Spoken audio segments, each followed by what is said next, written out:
Biz bugün yine Reysa Appa Kamalidinova'da konakta. Reysa Appa, hayırlı günler. Assalamu alaikum. Mine yaşırın batırın tügül, biz kübübüz hatta Kur'an'ın da iňi tarihini bilmeyiz bit. Hadisler, ayetler tarihinden da biz bir haber dip etsek de bular. Reysa Appa, oňatyp gitegi äli bizge. İnşallah. İnşallah tarışırman kızlar. Assalamu alaikum ve rahmetullahi ve berekatuhu barığız bebe. Elhamdülillahi, elhamdülillahi, elhamdülillahi rabbil alemin. As-salatu vesselamu ala Resulina Muhammedin ve ala alihi ve sahbihi ecma'in. Tağım bir kat. Esselamu aleykum ve rahmetullahi ve berekatuhu kadirli din kardeşlerim. Bismillahirrahmanirrahim. Bir Allah Subhanahu ve Teala'nın merhameti bilen onun rizalığını ümit etip bir özüne tapşırıp Kur'an-ı Kerim'imizin tarihlerin, onun tefsirlerin akırın sizge anlatırga özüm men anlağan kadar alimlerimizin hizmetlerin okuy şu yoldaş hizmet koya men anlağan kadar ilimlerini sizge de anlatırga tırışırman inşallah. Kur'an sözü ol, Arap dilinde kıraat, yani oku degen ma'nani anlatır. Ne nerse eken o Kur'an? Oku degen, oku kitabı eken o.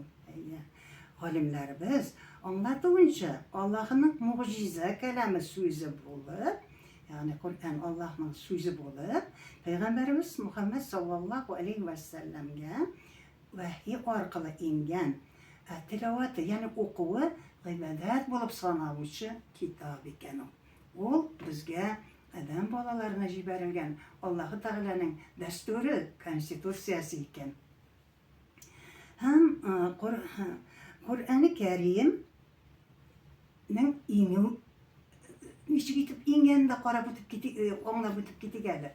Qur'oni Karim ol vahiy orqali ko'p vaqtda ingan.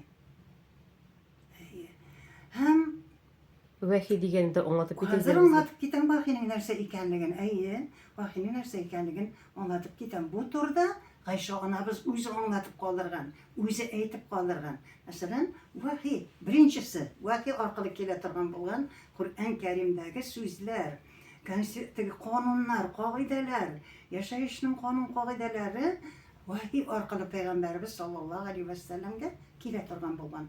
Vahiy nerse soňul? Vahiy ol Allah'ın öz peygamberlerine jibergen dini ko'rsatmalari. Mana narsa ol vahiy. Vahiy farishta orqali, yani Alloh taolaning vahiysini jiberib tura turgan, yetkirib tura turgan, erishtirib tura turgan farishta ayrim, ol farishta ayrim. Farishta ekan ol Jabroil farishta deb atalib turgan. Farishta orqali, to'g'ridan to'g'ri so'rashuv orqali, mana shu farishta orqali yoki bo'lmasa Alloh taolaning payg'ambarimiz sallallohu alayhi vasallam bilan to'g'ridan to'g'ri so'rashuv orqali inga turgan bo'lgan. G'aysha onamiz buna bulay deb anlatgan. Eng birinchi vahiy mana hozir nechigitdir vahiyni kelganini anlatadi. Payg'ambarimiz sallallohu alayhi vasallamga birinchi vahiy yo'qlaganda kelgan tush bo'lgan. Ko'rgan har tushi o yoq vaqtida ham tong yoqtisi ko'p keladigan bo'lgan. Vodiy kishilarniki shekilli tush bo'lmagan u. Payg'ambarning o'zinagina xos bo'lgan, o'ngida ko'ra turgan shekilli tush bo'lgan u. O'zinagina xos tush. U bizga onday odam bolalarni onday tush ko'rmaydi. Bu payg'ambarlargagina kira turgan tush bo'lgan. Mana tag'in shushi payg'ambarimiz Ayşe onamizning, biz Ayşe onamizni bilamiz, payg'ambarimiz sallallohu alayhi vasallamning xotini ekanligin, bizning onamiz ekanligin. Mana ikkinchi turi endi. Bu birinchisini anlatdim, tush ravishida kelaturgan bo'lgan. Ikkinchisi Jabroil farishta o'zi ko'rinmay turib, payg'ambar sallallohu alayhi vasallamning ko'nglina kerakli xabarni yetkazib turgan bo'lgan. Mana bu vahiyning ikkinchi turi. Üçüncüsü, qo'ng'iroq chinglagan shekilli tovush chiqarib kelaturgan bo'lgan. Mana maktabdagi qo'ng'iroqni ko'z oldingizga keltirasiz. Mana shulay qo'ng'iroq chinglagan shekilli bo'lib kelaturgan bo'lgan vahiy. Mana vahiyning bu üçüncü türü bula indi. Dördüncü türü Cebrail ferişte aleyhisselam Peygamberimiz sallallahu aleyhi ve sellem'e kişi bulup, kişi görünüşünde de görüne durgan bolgan. Siz indi bilesiz, ferişteler olar kişi görünüşünde de görünürge mümkün. Adam balalarının gözüne hemmege görünmey olar. Peygamberlerge görüne indi. Gadik kişilerge görünmey. Ol bik sirek görünür. Bu hakta Sahih Bukhari kitabında tübendeki hadis getirilgen. Haris ibn Hişam radıyallahu anhu Peygamberimizden "Ya Resulallah, seni vahiy niçe gidip kele?" deyip soragan. Mana şunda Peygamberimiz sallallahu aleyhi ve sellem tübendeki cevabını bergen. Sirek kına kıngırav şekilde şınglap kelem. Şunысы mene bik ağır. Ol Cebrail aleyhi ve sellem kitkenden soň hem närseni men özüme singdirip algan bolam. Koy vaqtda mene kişi rewişinde kelip süýläp kite, hem onun aýtganlaryny men oňlap ýatlap da kalam. Mana bu hadis boldy indi. Beşinci türü vahiynin ferişte özü asıl halinde körüne hem vahiyine jitkere. Bu ikine tapqır bolgan. Ol bik Peygamberimiz birinci tapqır onu körgende huşundan kitip jygylgan. Çünkü ol Cebrail feriştenin 600 kanatı bolgan, şunday ýaktyrtyp kelgen ol dünýany. Ol huşundan kitken bolgan. Şol derecede ol feriştenin mucizeleri bu indi. Özüne haslıkları. Onu erkem götere almay andillerini. Altıncı türü vahiyinin Allah-u Teala Peygamberimiz sallallahu aleyhi ve sellem'e Mi'raj gecesinde namazını farz kılı. Hem şuna okşaş kaybır nerselerini doğrudan vahiy kıldı. Mi'raj gecesi ol Peygamberimiz sallallahu aleyhi ve sellem'nin kökке oşkan, Allah Teala'nın kudreti bilen Burak degan hayvanga, otqa, ot deyilende hayvan da deyile, rivayetlerde otqa oturttu, kökке Allah-u Teala bilen söyleşir bu. Bütün barlıkның kökteki hemen sırlarını көрсәтер üçün Allah-u Teala'nın kökке, yani kosmoska alıp mingen vakıgası, Mi'raj vakıgası bolar kızlar. Demek birinci tapqır kökke aşuçu Gagarin tugul, bizden Peygamberimiz sallallahu aleyhi ve sellem olup çıkabıydı kızlar. Onda o mucizelerini, onun nerse körgenlerin aytır için özü bir zor, köp vakit gerek onun için. O özü bir zor tema. Mana şu şunday hikmet o kızlar vahiy meselesi. Amin. Allah Teala şuşu Peygamberimiz sallallahu aleyhi ve sellem'nin kökке, Mi'rajga köterilgen urunların Aqsa mescidine barıp, İsrail'e barıp, Jerusalem'e barıp, Aqsa mescidine barıp, şuşu urunlarda bulurga, onda mine ikindi namazların okurga, nafil namazlar okurga, hem Kur'anlar okup qaytırga Allah Teala mine nasip etti. Elhamdülillahi Rabbil alemin. O bir zor nimet kızları, o zor bakıt dip bilemem. O şunday zor bakıt. Nasip olsun sizge de. Her bir kişiye nasip olsun kızlar. Onda bir bilgili var bulmuyor. Allah Teala nasip etsegine. Onda soğuş bit. Onda özünüz bilesiz onda bir halleyin. Mana hazır indi Kur'an-ı Kerim'nin ine başlavın. Qarab ötüp gittik. Anlap ötüp gittik. Bu niçin ine başladı? Başladı gerek bir tane ine başlavın bilirge de gerek. Mana kızlar, Araplar olar ol hazır şuşunday yaxşı, imanlı, insaflı Müslüman halkı.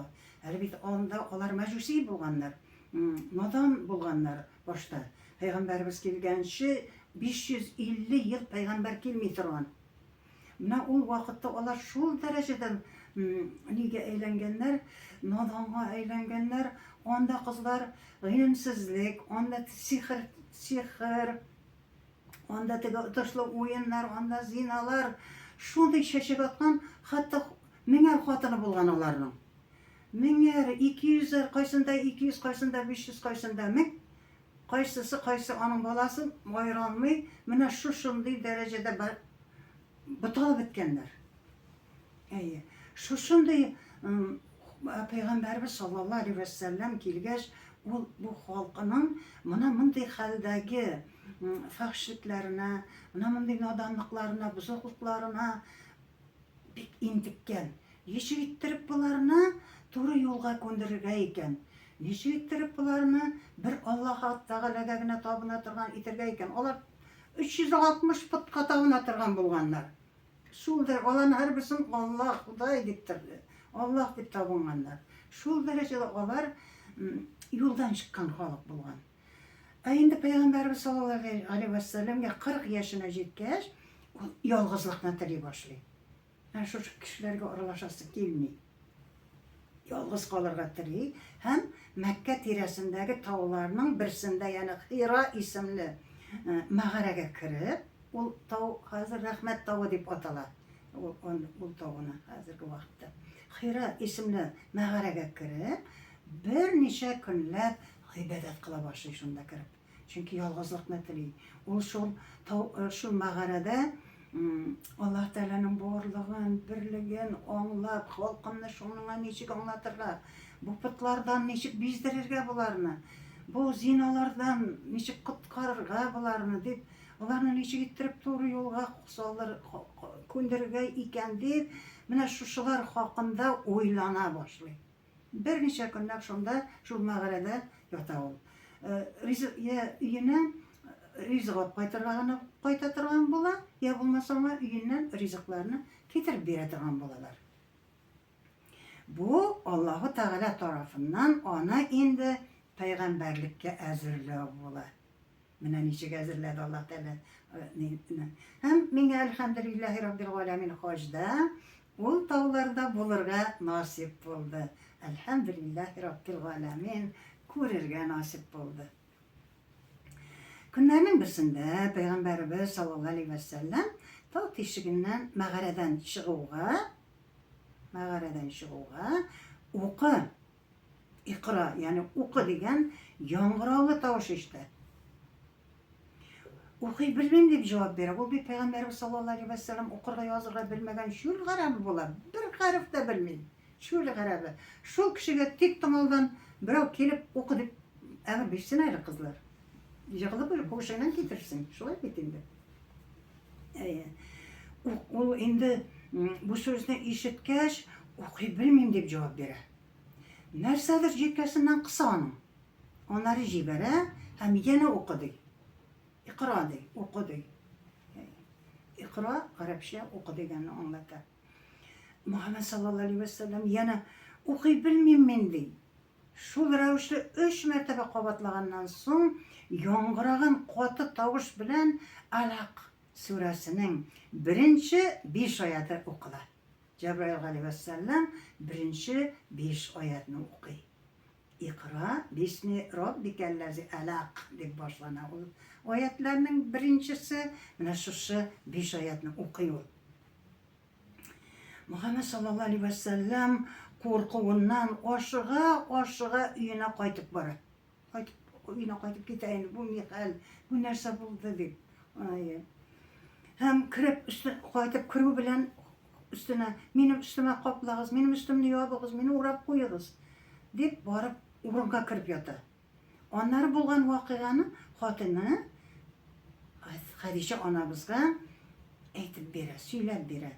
Hadisha onamiz Allah tilasa yaxshilik bo'ladi. Chunki sen har doim, har vaqtda da barcha kishilarga yaxshilik qilasan. Onday kishiga yomonlik kelmaydigan ma'nodagi so'zlarni aytib, atisining anisi Hamraqa ibn Nawfal yonina yo'l oladi. Atisining inisi yonina. Bir tug'an inisi yonina. Onun yanına yol alab. Onda bora. Tezirek ondan bu ne hal deb ondan sorar için yol bora. Onun yanına bora. Çünkü Hamraqa ko'pni ko'rgan, ilohiy kitoblardan xabar bo'lgan, ulug' yoshdagi kishi bo'lar. Hadisha onamizdan bo'lgan voqeani eshitgach, singlim suyunchi bir. Muhammadga, Musa alayhissalomga kelgan farishta kelgan bit. Ol Muhammad oxirgi ümmetning payg'ambari deydi. Muhammed sallallahu aleyhi ve sellem bilen özü bilen de söyleşip işinin nersede ikenligin ona da anlatar. Bu kişilik tarihindagi eng baxtli kun bo'lar. Chunki kişilik dunyosi ma'lum bir bosqichga yetgan vaqtda Alloh taolo o'zining komil dini bo'lgan islom qo'llanmasi, o'zining oxirgi kitobi Qur'on Karim'in so'nggi rasuli Muhammad sallallohu alayhi va sallamga indira boshlagan bo'lar. Mana shulay ettirib indira boshlaydi. Şol kundan başlap adashib yurgan kishilikka Alloh taolo o'zi yo'l ko'rsata boshlaydi. Kishilarning ishlarida Alloh o'zi qatnashib, g'arish bilan yer orasida beylanish boshlagan edi.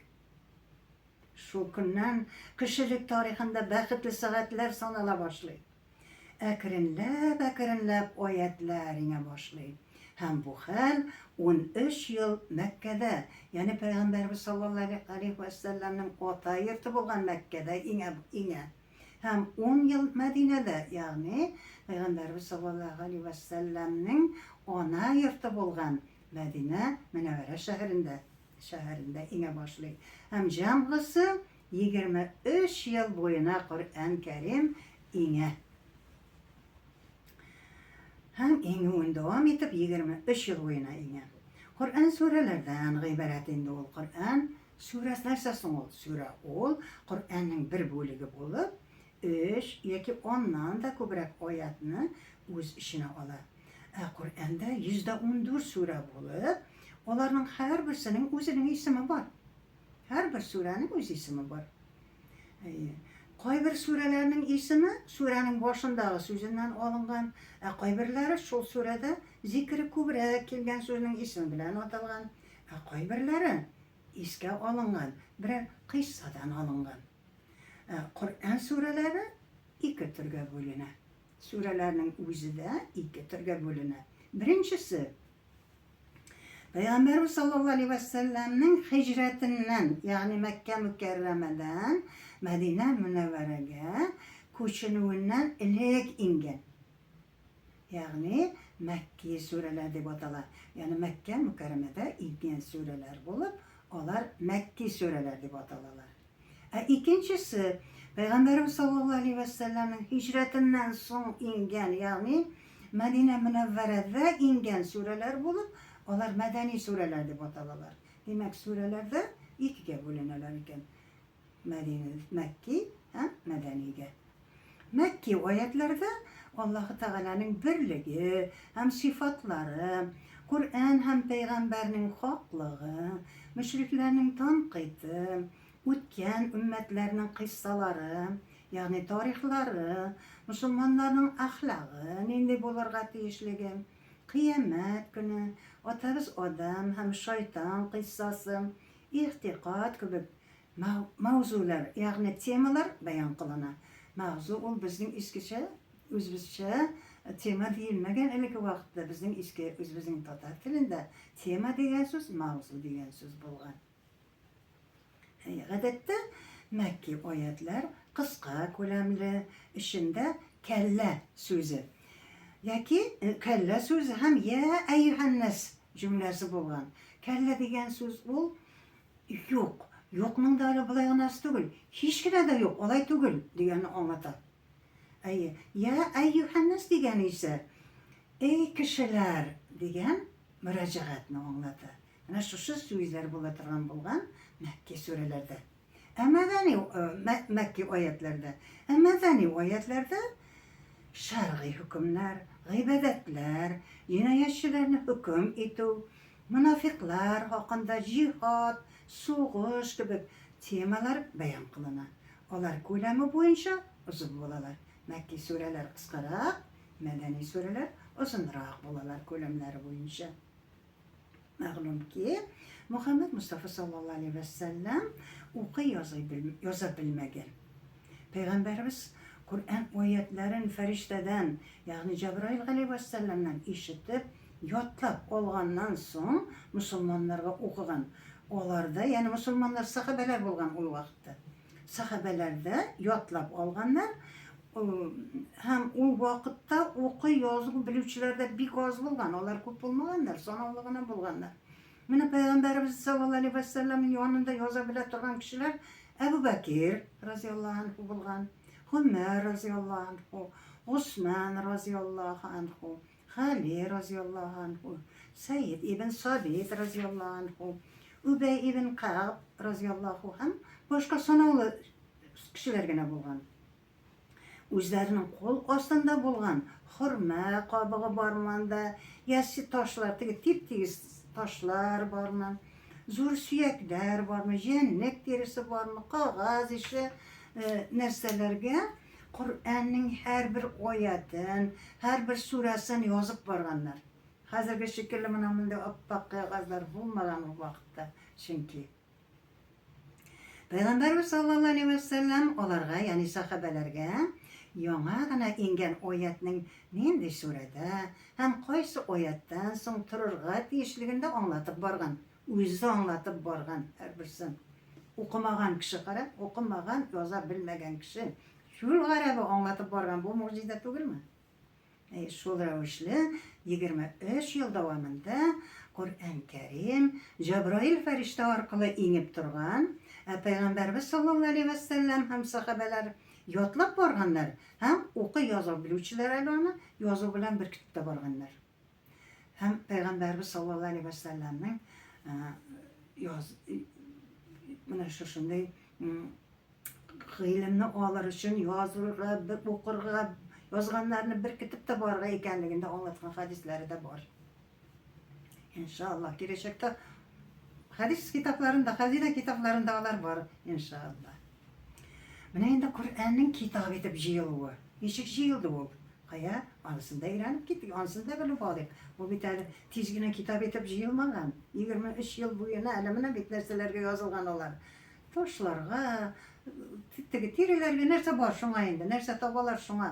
Xurma yaproqlarini mana shunday narsalarga yozib borilgan Allah Teala'nın so'zlarin, ya'ni Qur'oni Karimning jiyiluv tarixida ko'rib ketdik. Payg'ambarimiz sallallohu alayhi vasallam Isan vaqtida yana vahiy emasmi degan umidda Qur'on Karimni to'lisi bilan kitob shaklida keltirmaganlar. Tag'ali oyatlar ingilda kitob tag'inda qolamayir degan fikrda bo'lganlar endi ular. Shuning uchun kitob etib hazırlamaganlar, to'lisincha hazır etmaganlar. Payg'ambarimiz sallallohu alayhi vasallam vafotidan so'ng Qur'on kishilarning qalbida ham yozgan ayollardagina qolgan. Hali kitob bo'lib qolmagan. Payg'ambarimiz sallallohu alayhi vasallam o'lgandan so'ng, uning vafotidan so'ng Abu Bakr roziyallohu anhu musulmonlarning amiri etib saylanadi. Mana bularning tarixlarini men kengaytib bergan neler tafsirlarda Xazina kitobinin birinchisinde kengaytib anlatıp da berdim. Qaysi ularning tarixlarini kengaytib.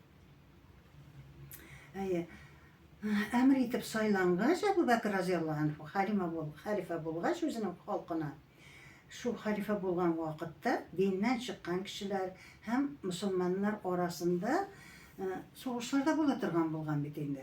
Kishilar ko'p bo'la turgan bo'lgan. Sahobalar, Qur'on hofizlar, Qur'onni to'lisincha yodlab olgan kishilar o'lib boraydi hozir. Qur'on hali kitob etib jiyilmagan. Shu vaqtda Hazrati Umar roziyallohu anhu Abu Bakr roziyallohu anhuga Qur'on hofizlar o'lib bitsalar, Qur'onga zarar kelirga mumkin. Shuning uchun uni kitob etib jiyib qo'yishga kerak deb kengash beradi. Keyin so'ngroq bu Umar roziyallohu anhu da Abu Bakr roziyallohu anhu o'lgach, vafotidan so'ng u xalifa bo'lib qoladi. Abu Bakr roziyallohu anhu Zayd ibn Sobitga roziyallohu anhuga bu ishni boshqarib chiquvni, ya'ni Qur'onni kitob etib to'plovni topshiradi.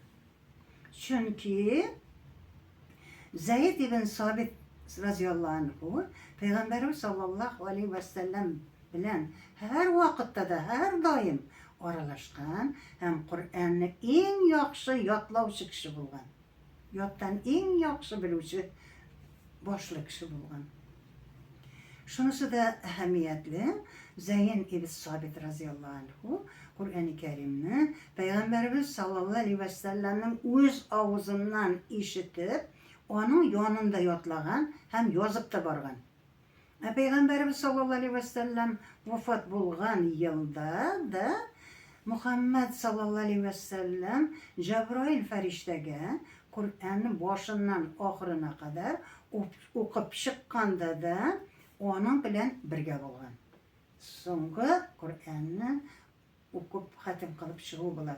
Peygamberimiz sallallahu aleyhi ve sellem barlığı 2 tapkır okup çıga. Kur'an'ı hatim kılıp çıga. Yani tulusunca okup çıga. Zeyd ibn Sabit radıyallahu anhu hem Ömer ibn Hattab radıyallahu anhu hem boşkalar Kur'an-ı Kerim'ni kamil ravişte yottan bilülerine qaramasdan bu gayette zor işini, bu cevaplı işini ışançlı bulsun degan niyetten çıkıp mescitte ilan edeler.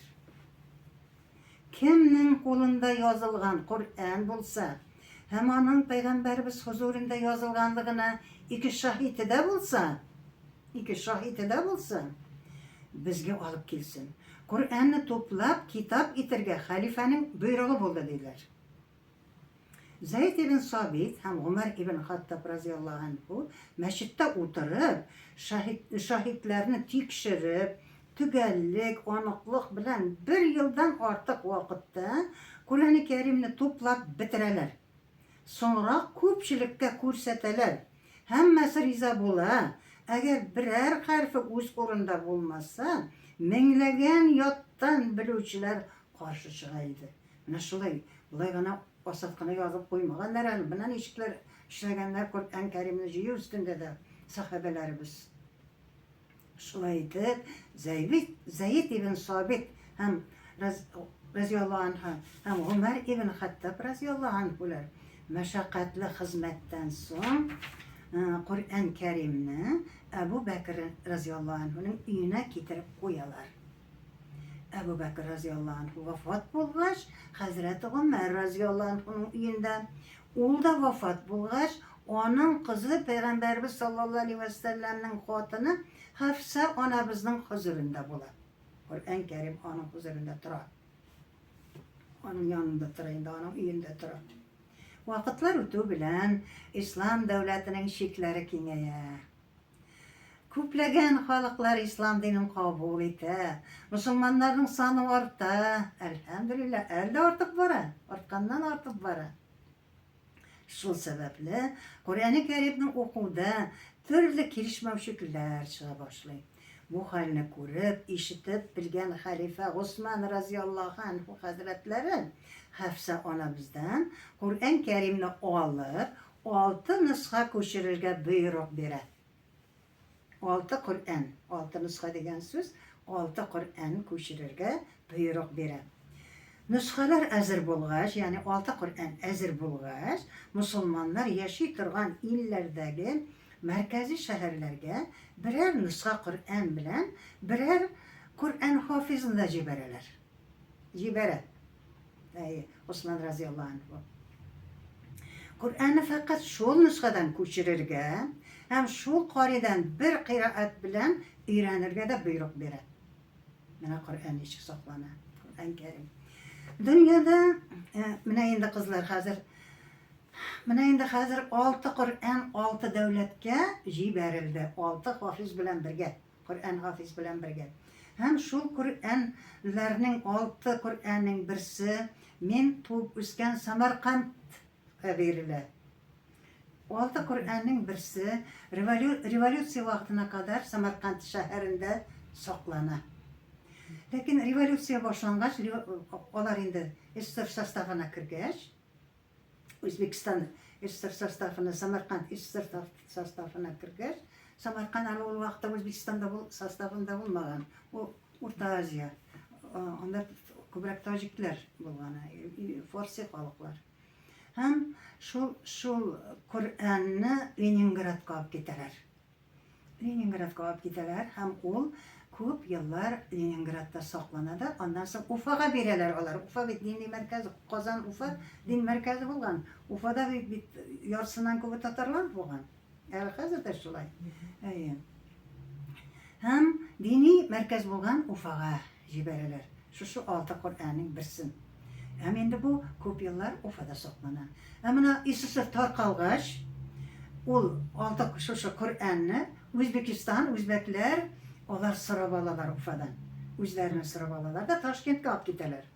Мин Ташкентка кунакка барганда, әлхәмдүлиллаһи раббил галәмин, Самаркандка кунакка барганда, Ташкентка барып, миңа Аллаһ Тәала шушы 6 Коръәннең берсе булган Коръәнне күргән насыйп булды, кызлар. Ул тирегә язылган бит инде, ак тирегә, кыягаз юк. Мин уйлыйм, ул тирегә язылгач ул Коръән, шундый безнең шубаларга ошаган тирегә язылгандыр инде дип уйлыйм, күргәнем юк бит инде. Ул алай түгел икән, кызлар. Ул Коръән, анда Коръән музее, зур Коръән музее. Аларның дини нәзарәтенең урыннары да гектарлаган. Безнеке шикелле урамнан гына керәсе түгел. Бездә шулай бит, бездә җир юк аның. Ишек алдысы да хәзер инде яңасында бергәндә әз генә ишек алдысы бар. Искисендә бөтенләй урамнан керәдер инде анда. Һәм аларда гектарлаган җир бирелгән. Зур Коръән музее. Менә шушы Коръән музеенда бу 6 Коръән куелган. Ул Германиядән кайтартылган махсус холодильник футларга куелган икән. Чөнки тире бит бозылырга мөмкин. Әйе, шул футларга капырталай ачып куйганнар Коръәнне. Ул зур, ул ничек әйтим икән? Хәзер әйтәм. Менә бу üstel хәтле. Безнең зур üstelбез бар, бит зур üstellәр бар. Менә шушы üstel хәтле. Әйе. Сарылыгы да, кызлар, менә моны кадәр аппак түгел, әз генә сарылтырлар. Безнең китаплар искерә башласа сарая башлый бит. Менә шундыйрак кына. Кыяга шикелле, шул дәрәҗәдә юка иттереп, шул дәрәҗәдә камил иттереп иләгәннәр ул тирене. Исем акылым китте минем. Әйе. Менә нәкъ кыягаз. Белмәгән кеше аны кыягаз дип уйлый. Әлхәмдүлиллаһи раббил галәмин, шул китапны да миңа күрергә Аллаһ Тәала насыйп итте. Үз күзләрем белән күрдем. Һәм андагы бөтен Коръәннәрне дә күреп чыктым. Ул зур музейда Коръәннәрне дә. Һәм шунда гына мәчет, каршысында гына мәчет.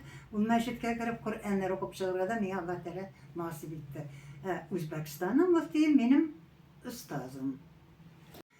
Менә шушы урында тарих, Коръән-и Кәримебезнең тарихын туктатып торып, без Коръән Кәрим һәм аның кыйраатына кагылышлы мәсьәләләрне дә өйрәнеп китик әле, чөнки Коръән-и Кәримне кулына алып укырга теләүче кешеләргә бу мәсьәләләрне, бу кагыйдәләрне белү шарт. Инде Коръән-и Кәримебезнең тарихының дәвамлары әле бик озын, аның дәвамларын укырга теләгән кешеләргә хәзер китаплар бар. Минем китапларда да бар. Булар алып укый аласыз рәхәтләнеп, иншааллах. Әмма хәзер Коръән Кәрим һәм аның кыйраатына кагылышлы мәсьәләләрне карап китик. Шуларның иң беренчесе Коръән Кәрим Аллаһ Тәгаләнең хөрмәтле сүзләре булганга күрә, аны укуның үзенә генә хас әдәпләре дә бар. Ул теләсә нинди китап түгел. Аллаһ Тәгаләнең сүзләреннән торган китап. Шуның өчен аның үзенә генә хас әдәпләре бар. Без хәзер нашы әдәпләрне карыйк. Шул әдәпләрнең беренчесе Коръән Кәримне кулына тотып укырга ниятләгән кешенең әлбәттә тәһарәте булырга тиеш. Тәһарәтсез Коръән Кәримне кулга тотырга ярамый. Икенчесе, мөмкинлеге булганда пак, чиста, матур киемнәрне киеп уку. Теләсә нинди шакшы киемнәрдә укырга ярамый. Киемнәр дә чиста булырга тиеш, пак булырга тиеш. Өченчесе, Коръән укыр алдыннан тешләрне дә чиста торырга тиеш. Без тәһарәт алганда тешләрне дә юырга тиеш булабыз. Мөмкинлеге булса, кыйблага карап уку, бу дүртенчесе була инде. Уку яхшырак, әфзәлрәк, ягъни артыграк хисаплана. Кыйблага карап уку мөмкинлек булса. Мөмкинлек булмаса, әлбәттә hiç mümkünlüğün olmasa kaya karab okusan da yarıyor. Lakin mümkünlük bulgan takdirde elbette Kur'an Kerim'ni kıblaga yönelip oku hayırlı bular. Ya kıbla bizning Mekke Mükerreme'de Kur'an-ı Kerim'imizin ingen oranında. Hem beşincisi yottan yani ko'ngildan o'quga qaraganda Qur'oni Karimga qarab o'quning savobi ko'proq. Chunki o'quv bir ibodat bo'lsa, kitobga qarab o'quv da bir ibodat bo'lib sanaladi. Bu degan so'z Qur'oni Karimni yodlamasang da bo'lar ekan degan so'z tugul. Uni yodlarga kerak. Buldira olsang ekan yodlarga Qur'on hafiz bo'lirga ne yetsin, Alloh nasib etsin. Lakin hatto Qur'on hafiz bo'lsang da qarab o'quv ko'pga yaxshiroq ekan. Chunki u ibodat qarab o'quv o'zida ibodat bo'lar ekan. Qur'oni men nomerlarini aytmaycha shulay davom etib ketirman. Qur'oni Karimni o'qiganda ko'krak to'g'risindagi biyiklikka qo'yib o'quv deyish mana shulay. Tizlarga qo'yib, tilasa qo'ya, idanga qo'yib o'qirga yoramay Qur'on Karim mana shulay. Kindikdan ishda bo'larga deyish, qo'yib o'qilarga deyish. Qiroat boshida, ya'ni Qur'onni o'qiy boshlaganda bir topqir A'uzu billahi minash shaytonir rojimni o'qirga, har bir sura boshida A'uzuni o'qimishag'ini Bismillahni o'qida jeti. Boshda bir topqir A'uzuni o'qisak, ondan endi suralardan Bismillah bilangina o'qib ketirganda yo'riy. A'uzuni o'qigandan so'ng salamni olsa yoki ozonga duo qilsa, zikr tasbih o'qisa, A'uzuni yana o'qish shart tugul. Lekin o'rtada ishlasa, boshasa, A'uzuni qabatdan o'qira kerak bo'ladi. Qur'on o'qiganda oyatlarning ma'nolarini o'ylab, fikrlab o'quv xayrli. Agar o'qiy turgan kishi arab tilini bilmasa, Alloh taolaning so'zlarini o'qiganin esida tutsin. Butun kishilar arab tilini bilmay bitindi. Bilmagan kishilar o'zining narsa o'qigani, bu bir oddiy roman tugul, bu Alloh taolaning kitobi ekanini esida tutsin. Qaybir olimlarimiz aytuvuncha, o'ylab, fikrlab, anglab bir oyat o'quv, Qur'onni anglamaycha, fikrlamaycha, o'ylamaycha, to'lisincha o'qib chiqishga qaraganda yaxshiroq. Chunki Alloh taolo bizga Qur'oni Karimni ne uchun yubordi? Turmushda qo'llanir uchun. Ularni o'qib, anglab, turmushda qo'llanib, shu Qur'oni Karimda anglatilgan qonun, yuborilgan qonun qoidalar bilan amal qilib, shularga rioya qilib yashar uchun mana shu yubordi u kitobni. Mana shu dasturni, ya'ni Alloh taolaning Qur'oni Karimin anglab, o'qib, onun bilan amal qilgan kishi ikki dunyo baxtına erishacak deb bizga payg'ambarimiz sollallohu alayhi vasallam anlatib da ketgan. Qur'onni arab harflarida tajvid qoidalar bilan o'qish kerak. Ya'ni tiyish, so'zib o'qila turgan so'zlarni so'zib, so'zmisha o'qila turganlarini so'zmisha o'qirga kerak. Yo'g'isa so'zlarning ma'nolari o'zgarib, ham o'qiy turgan inson gunohli bo'ladi. Allah Rabbim o'zi saqlasin bundan. Hatto o'zi bizning oddiy so'zlarimizda da qizlar birgina so'zni ikkinchi turlilik bir harf o'rniga ikkinchi turli harfni qo'yib o'qisak, butunlay noshar so'zlar kelib chiqarar mumkin bu. Bu bitta Alloh taolaning so'zlari. Alloh taolaning so'zlarini sen shulay turib yolg'iz o'qali, u buni albatta zo'r gunoh bo'lishadi. Buni anglaylik biz. Qur'onni ortiq qishqirib, qatı tovush bilan da o'qimaymiz. O'rtacha tovush bilan yumshoq etib o'qiymiz. Men bir vaqtni shu alimiy yashaydim, u vaqtda bir obustayni chaqirdilar oshqa. U obustay shunday qishqirib o'qiy, hatto bosiblar qishqirib jetbara. Mana shulay qishqirib o'qisam Alloh taolo ishida deb qo'yadi o'zi. Bizga anglatadi, biz tanlab o'tiruvchilarga. Shulay ekan deb og'zini ochib qarab o'tiradi endi butun kishi. Mana qizlar javob. Alloh yoramay. U o'quvchi o'zini odam bo'lgan edi. Chunki Аны без мен гаепләп әйтүем түгел. Заманы шундай иде бит инде. Дин тыелган вакытлар бу. Әйе, дин тыелган заманнар, халыкның гыйлемсез, надан вакыты. Әйе, бу гаеп түгел. Менә шулар ярамаганлыгын аңлатыр өчен әйтәм мин бу сүзләрне, гаепләп түгел. Коръән Кәрим китабы өстенә әйбер, хәтта башка төрле китап та куярга ярамый. Рәхмәт аятларын укыганда, Аллаһы Тәгаләдән рәхмәт сорап, газап аятларын укыганда, Аллаһы Тәгаләдән ярдәм сорап укырга тырышырга кирәк. Аллаһы Тәгаләнең исемнәре килгән урында тәсбих әйт. Менә инде кагыйдәләре бар Коръән Кәримнең укуының. Коръән Кәримне укып утырганда, торып китергә туры килсә, Коръән Кәримне ачык килеш калдырырга ярамый. Ябып китергә кирәк. Кайбер кеше ачык килеш калдыра да китеп бара, ярамый. Коръәнне укыганда ишетергә, йиткерергә, төшкерергә туры килсә, укуны туктатып торырга кирәк. Төшкергән, йиткергән килеш укып торырга кирәк. Башкаларга караганда яхшырак укыйм дип, масаерга, тәкәбберләнергә, һич кенә дә ярамаганлыкны һәр даим истә тоту кирәк. Коръәнне хәтем кылгач, ягъни тулысынча укып чыккач, яна башыннан берничә аят укып кую мактаулы гамәл. Бу гамәл шайтанны кайгыга сала.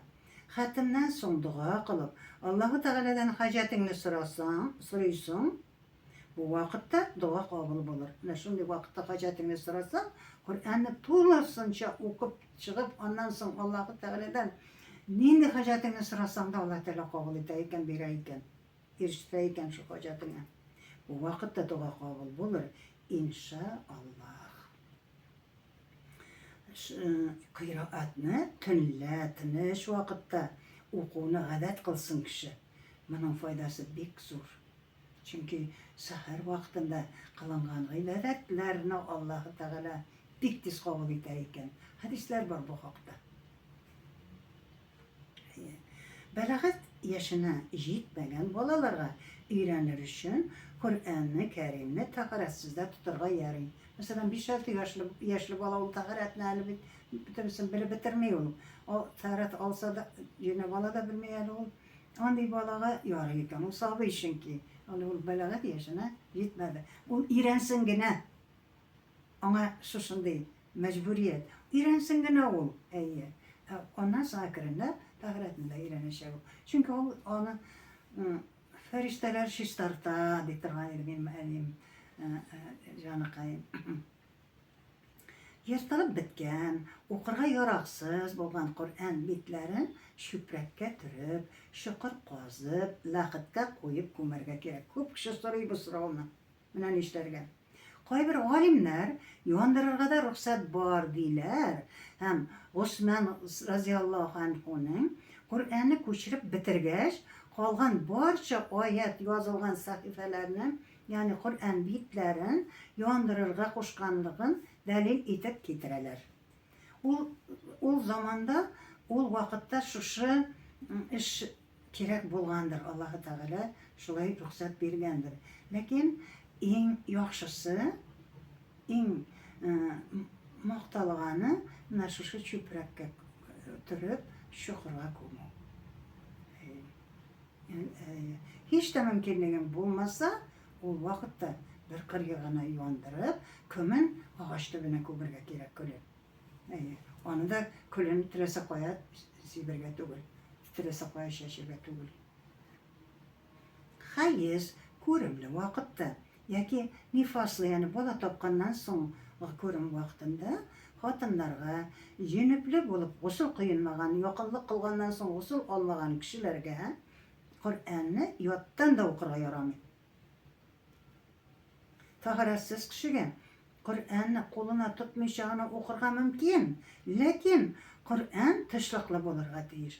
Тышлыкның Коръәнгә ябыштырылмаган булуы да шарт. Ул вакытта менә мәчетләрдә, мәдрәсәләрдә укыган вакытта хатын-кызның андый вакытлары була бит инде. Андый вакытта кулга нәрсә дип, бияләй киеп, қолға бияләй киеп укырга ярый дип галимнәребез рөхсәт биргәннәр. Шуны андый вакытта алар, андый хәлдәге хатын-кызлар бияләй киеп укыйлар кулларына. Чөнки болай тотарга ярамый.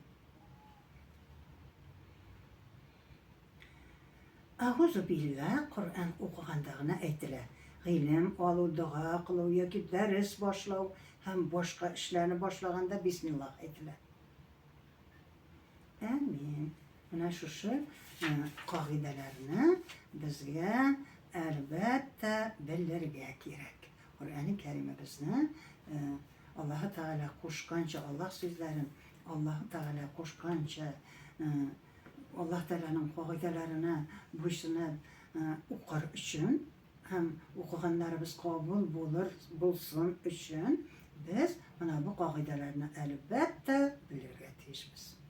Мин бик тә теләр идем халкымның шушы кагыйдәләрне дә белеп, Коръән-и Кәримебезне кулларына, үз кулларына тотып укып, гыйлем алып, һәм шул алган гыйлемнәре белән үзләре гамәл кылып, һәм халкыбызга да таратуын, гыйлем таратуын, халкыбызның барысының да гыйлемле булуын теләр идем. Һәм ил көннәребезнең дә имен булуын, biz gıylem alır için bizge imenlik gerek bit, tanışlık gerek. İmen bulun diler edim. Allah Rabbimizne, her parçalarımızne, her bir tileklerimizge eriştirseydi. Esselamu aleyküm ve rahmetullahi ve berekatuhu kaderlilerim.